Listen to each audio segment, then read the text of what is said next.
Everyone, Chloe here, and welcome back to my channel. And if you are new here during Corona Gate, welcome.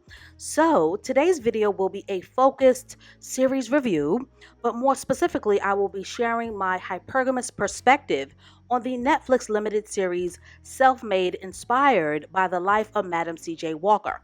Now, there will be a few spoilers to this review, so if you haven't seen the series as of yet, and if you hate spoilers, stop watching because you've been warned. So, Self Made, inspired by the life of Madam C.J. Walker, is a four-part Netflix historical drama with episodes directed by the legendary Casey Lemons of Eve's Bayou and most recently Harriet, with the other two episodes directed by director Dumaine Davis. Self Made was also written by screenwriter Nicole Jefferson Asher and was also executive produced, most notably by LeBron James, his business partner Maverick Carter, and Oscar-winning actress Octavia Spencer, who also brilliantly stars in Self Made as Madam C.J. Walker. The limited series also stars Blair Underwood as Madam C.J. Walker's husband, C.J., actress and comedian Tiffany Haddish as her daughter, Lelia, Carmen Ejejo as Walker's supervillain business rival / nemesis, Addie Monroe, legendary Saturday Night Live alumni Garrett Morris as Walker's father-in-law, Kevin Carroll as Madam C.J. Walker's longtime lawyer, CEO, and CFO, Freeman Ransom, and Bill Bellamy as Ransom's cousin, Sweetness. So, before I get started, I want to remind those of you who are tuning in, ear hustling, and lurking that Self Made is not a four-part biopic. Self Made is a historical drama, which is a huge, distinct difference that leaves a lot of Madam C.J. Walker's life open to interpretation. And please keep in mind that narrative is not fact. Narrative is storytelling, and that unfortunately there are parts of Netflix Self Made that are cooked up for the sake of juicing up the storyline of this historical drama. So, Self Made stars Octavia Spencer, who plays the role of Madam C.J. Walker, the trailblazing African American hair care entrepreneur who was America's first female self-made millionaire according to the Guinness Book of World Records.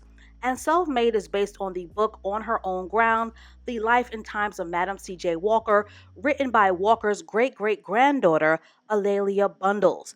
Now, against all odds, Madam C.J. Walker overcame post-slavery, racial and gender biases, personal relationship betrayals, and a powerful business rivalry with a businesswoman by the name of Addie Monroe, who was a chemist and made black hair care products of her own, which is played skillfully in Self Made by actress Carmen Ejejo.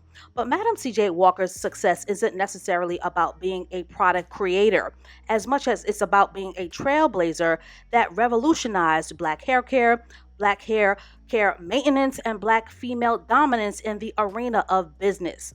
And Madam C.J. Walker's story is really about her willingness to take the black hair care business model to the highest of levels. So Madam C.J. Walker was born Sarah Breedlove in 1867 to formerly enslaved sharecroppers, and she married at the age of 14 to escape an abusive brother-in-law and was a widowed mother by the age of 20. Her second husband turned out to be another abusive monster, and this is where Sarah Breedlove started losing her hair from the fallout of lifelong stress and abuse. And consequently, this is where Madam C.J. Walker's hair story begins. Self Made brilliantly highlights the complicated tropes of colorism, entitlement, competition amongst women, privilege, same-sex attraction, misogyny, and it also highlights what I really wanted to focus on and discuss, and that is the price of women, that women often pay for masculine tenacity and masculine determination and over self-reliance and masculine independence. Now, one of the key focal points of this series was the illumination, which was brilliantly highlighted by director Casey Lemons of how gradually corrosive a marriage can implode when order and harmony are challenged, eclipsed, and disrupted. And when wives are super, super ambitious, and when wives are in their masculine, and when men are emasculated and rendered invisible in their marriages. And I just want to say that Blair Underwood played the role of an emasculated husband to a T, and that this narrative should be mandatory learning for all modern women moving forward. And it is also very important to note that Blair Underwood's character, CJ, was not a dusty or an unaccomplished weak man. Her husband was an accomplished newspaper and advertising salesman, which speaks volumes about who he was as a man post slavery and post Reconstruction. In this series, he was portrayed as a loving husband who initially had a loving and open and supportive heart and spirit towards his super ambitious and determined visionary wife. And he was initially more than willing to share in the building of his wife's very ambitious vision, and he was more than willing to help his wife build her dream as a husband and wife duo and as business partners, or so he thought. But to his dismay, Madam C.J. Walker saw this endeavor, the endeavor of hair care, as her dream and took it upon herself to treat her husband as a helper and a sidekick and an errand boy, and by default subjected and relegated him to the role of being in submission and being second in line. And Blair Underwood, as CJ, had no authority or decision making power in his marriage. And of course, we all know that delegating a husband to dwell in his feminine will come with the serious, serious backlash of resentment, rage, and anger, and serious, serious consequences, as men are wired to restore their masculine instincts, their masculine positioning, and the potency of their masculinity by any means necessary. And this recuperation and this restoration will usually involve an affair with a woman who is temporarily capable of restoring the order that a masculine man craves and desires, which is being in the lead and being the boss and being admired and being respected and being valued and being in charge.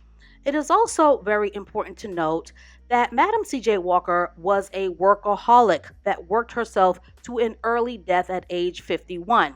And not only did she pay the price of losing her marriage, but she also ruined her health and destroyed her kidneys in the process. And for the women who are listening, I would really like to hear your opinion on whether the ends of business truly justify the means. So that's all that I have to say on this film for now. Overall, I really enjoyed watching the tropes of competition and the clashing of egos, whether woman to woman or woman to man. And I really enjoyed watching this brilliant businesswoman grow into her overall deeper and larger purpose in life. And I enjoyed watching her stick to itness when it came to making her larger than life dreams come true. And more importantly, I enjoyed watching the dilemmas of her success continually unfold. And I enjoyed how both wives and husbands can be so woefully unaware of their own wiring and their own positioning within the framework of marriage. And I enjoyed watching the choices and the sacrifices that a driven woman is forced to make, along with the unintended consequences that come when a woman decides to shoot for the moon and the stars. Overall, the casting was stellar, with the exception of Tiffany Haddish, who I felt was a bit too goofy for her role as Madam C.J. Walker's socialite daughter. I think Octavia Spencer was born to play this role, and I take my hat off to Blair Underwood for demonstrating how a man can have the best of love and intentions in his marriage and still succumb to his instincts and his wiring and his true masculine nature. And shout out to hairstylist Ting Fang Lu for creating the stunning, period accurate, and absolutely gorgeous natural hairstyles featured in Self Made. Just stunning and breathtakingly beautiful. So now it's your turn to discuss your thoughts and to have a much needed conversation below. Were you inspired by Madam C.J. Walker's ingenuity and independence? Do the ends of sacrifice justify the means when it comes to running an empire? Is ambition more important than marriage or your love life? Is losing an emasculated husband a loss? Let me know your thoughts and opinions below, and stay tuned for more videos to come, and I will catch up with you in the next one.